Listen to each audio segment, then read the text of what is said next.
शिक्षण म्हणा किंवा नोकरी, बऱ्याच मुली आपल्या कुटुंबापासून दूर भाड्याच्या घरात राहतात. खर्च विभागला जावा म्हणून मुली एकत्र राहतात. अशाच 9 मुली एकत्र एका भाड्याच्या खोलीत राहत होत्या. पोलिसांनी एकदा त्यांच्या घरावर धाड टाकली. त्यानंतर जे दृश्य दिसले ते पाहून पोलिसही हादरले. पाटणाच्या बिर्ला कॉलनीत गेल्या 6 महिन्यांपासून 9 मुली भाड्याच्या घरात राहत होत्या. मुली सकाळपासून संध्याकाळपर्यंत तिथेच राहायच्या आणि मग बाहेर न जाता फोनवर बोलत राहायच्या. पोलिसांना माहिती मिळताच त्यांनी छापा टाकला. खोलीतील दृश्य पाहून सर्वजण थक्क झाले. पोलिसांनी एकूण 9 मुलींना अटक केली आहे. मुली एका बनावट कॉल सेंटरमध्ये काम करत होत्या. ह्या बनावट कॉल सेंटरचा संचालक फैजान हा फुलवारी शरीफ येथील रहिवासी आहे.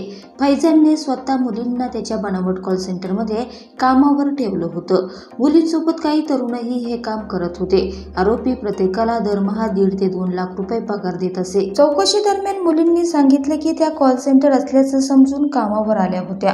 नंतर ही टोळी सायबर फसवणूक करत असल्याचं निष्पन्न झालं. ऑनलाईन शॉपिंगच्या नावाखाली सर्वसामान्यांची फसवणूक करणाऱ्या बनावट कॉल सेंटरचा पाटणा सायबर पोलीस स्टेशनने पर्दाफाश केला.